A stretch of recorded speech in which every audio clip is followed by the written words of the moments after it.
Now, it was the beginning to look a lot like Christmas. Everywhere I went. My name is Kelly.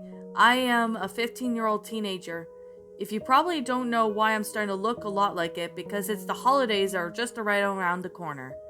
I am a big fan of the show Clifford the Big Red Dog.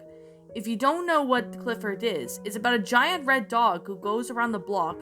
His owner's name is Emily Elizabeth. She's either 9 or 10 years old in 2000.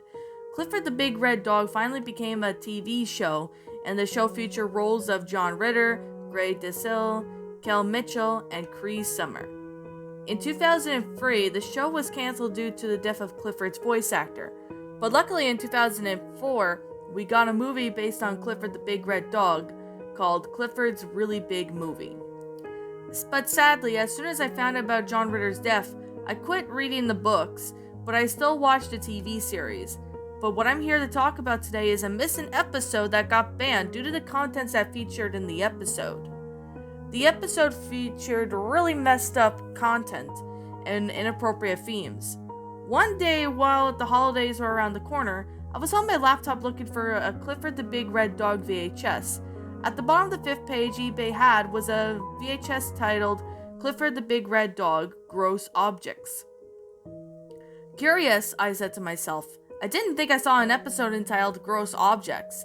The videotape was around $12.35, so I purchased the tape and it arrived a few days later. I was really curious into how this episode would go. I have a VHS player in my dorm room. I grabbed some popcorn and had a few Twinkies out of my fridge and placed the tape in my VCR. The intro started normally. The book opened to reveal the title card, and the episode with Emily Elizabeth Howard and Clifford in their backyard. What was weird is that Emily Elizabeth was in her blue and white bathing suit. She tells Clifford something. Clifford, I'm gonna take a 3-hour shower, and they'll have my swimsuit off, so don't even cause trouble, okay? Wolf, said Clifford.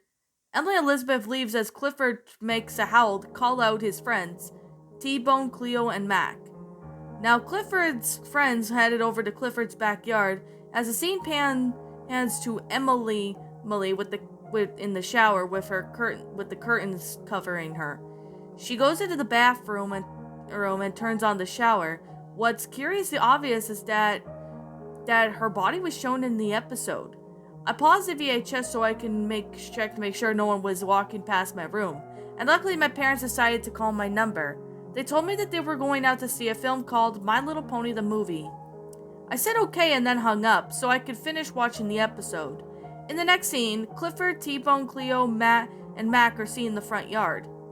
Clifford has a list of plans to do today, and the plan chart says to take big poops in the dog park, swim in the lake and take a dump in it, and then turn off Emily Elizabeth's hot water.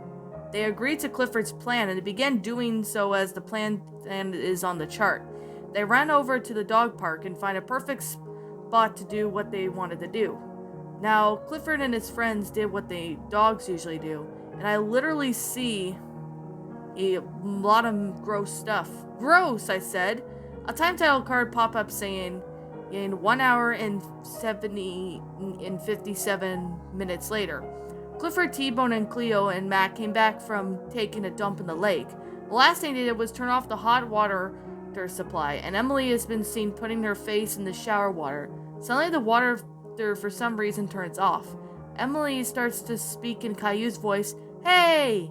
She carries off a brush and then bangs the shower head at least 3 times until it starts up again. She starts bringing out the bar of soap. Oh, of course, she washes herself. We don't see it though. Then the camera pans over to Max and says, "Well, crap, you guys." She turned the hot water back on herself. Emily Elizabeth turns off the shower and comes out of the bathroom with a towel. She starts grabbing a can of Nutella and some potato chips while sitting on the couch while in her robe. T-Bone then starts looking for the window. He pulls out a Kodak camera and takes a picture. Emily Elizabeth's parents come back from the grocery store and Mr. Howard notices that Emily was wearing a robe while all alone. He screams out, "Emily Elizabeth, why were you wearing a robe while home alone?" Emily starts walking up to her room and then puts on her clothes. Her father says, "That's better. Now don't do that again." Then the episode then cuts to the credits. I reported the episode to PBS Kids, and 2 weeks later, I got an email which said, "Dear Kelly Weldon, thank you for taking the time to type this email. We are so sorry about the WTF episode you watched.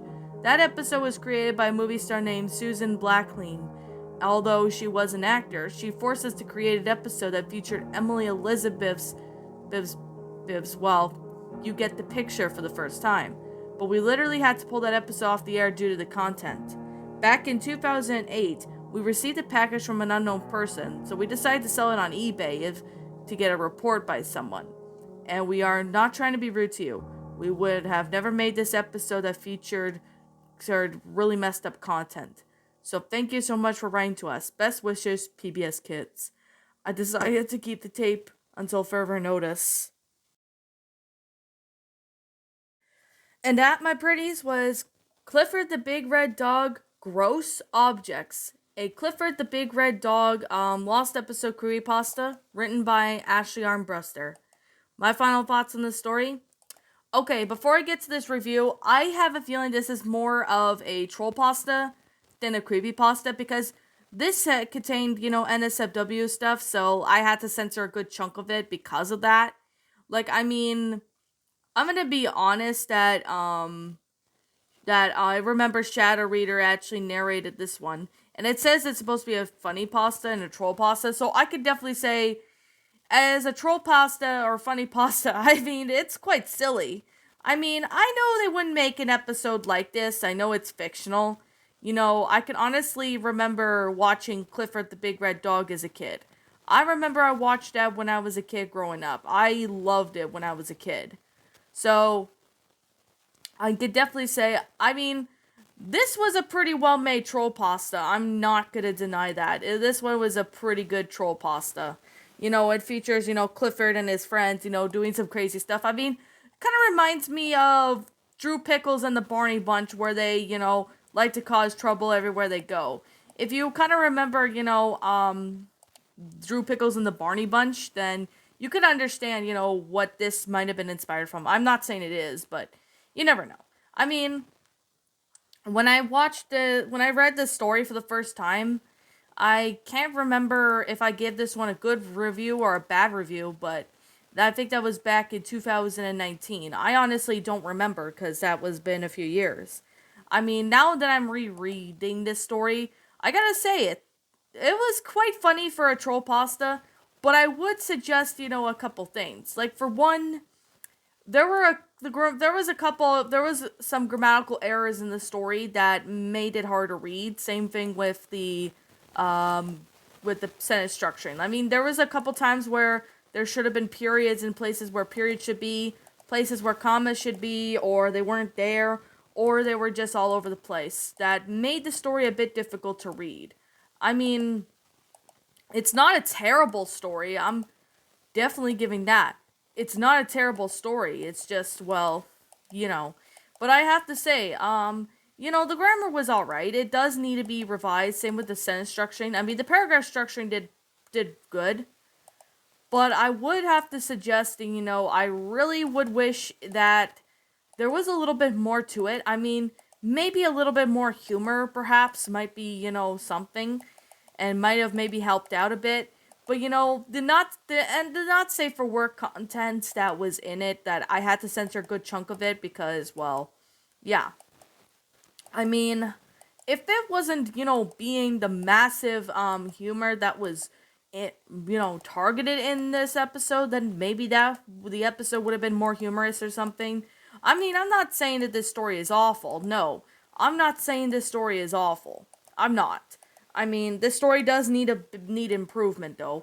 I know this is an older story, but I decided to go ahead and, review it again and re-narrate this again because it's been quite a few years. I haven't read this story in a while. I do remember Shadow narrated this one back in 2019 or maybe 2018. I don't remember, but it was around the time before Shadow's old channel was terminated. So it was around that time that from what I do remember. Yet again, I could be wrong on some things, but I haven't really, watched that video in a while, and I don't even know if Shadow's gonna re-narrate that story or re-upload it, but yeah. I mean, this one, well, I could definitely say it's more of a troll pasta than a creepypasta. It's still an alright story. Maybe not the best story that I've personally have read, but it's an alright story. I mean, it's not terrible, but for funny pasta, I have to say it did pretty well done for a funny pasta. Like, I mean, I've actually, took a look at this story, a few weeks ago, and I was debating on whenever I should narrate this again. And here I am. I'm narrating this again because, yeah, because why not? So, I guess with that being said, I mean, if the not safe for work humor wasn't really overused a lot in this, then it would have been so humorous. But in this case, the not safe for work, jokes were used like overused a lot in this you know in this episode. At least to me that is. Now, anyways, I'm gonna sit here and say this right now. This is just simply my own personal opinion. If you happen to disagree with me, that's fine too. We're all entitled to our own opinions regards to these creepypastas and this, or troll pastas, whatever you prefer to call this one. And this is simply my own personal thoughts. My final rating of the story, funny pasta side, I'm gonna give this one a 6 out of 10. It's not a bad pasta, but I wish it could have been improved. It's not bad funny pasta, but I do wish it could have been improved. If I had to say for creepy pasta side, I would have to give it a 1 out of 10. But since this is not a creepy pasta, I'm using, doing the troll pasta. I mean, like, if the not safe for work humor wasn't really overused in this story, then it would have been humorous. I mean, I am not being hard on this offer because I understand this is like an older story, like sometime back in 2019. So I kind of remember narrating this one, but at the same time, I don't. So I'm gonna sit here and say this. What did you guys think about this story? Did you all enjoy it? Did you all not? Also, what we have done personally to help make this story a lot better. Feel free to leave now what your thoughts are down in the comments below. I'm the Queen of Lions. Thank you so much for watching today's episode. And if you're brand new here on this channel, be sure to like, comment, and subscribe because I make brand new videos every single day. Don't forget to ring the notification bell when I upload so that way you guys will not miss an upload. And as always, please roll the outro because I'm out.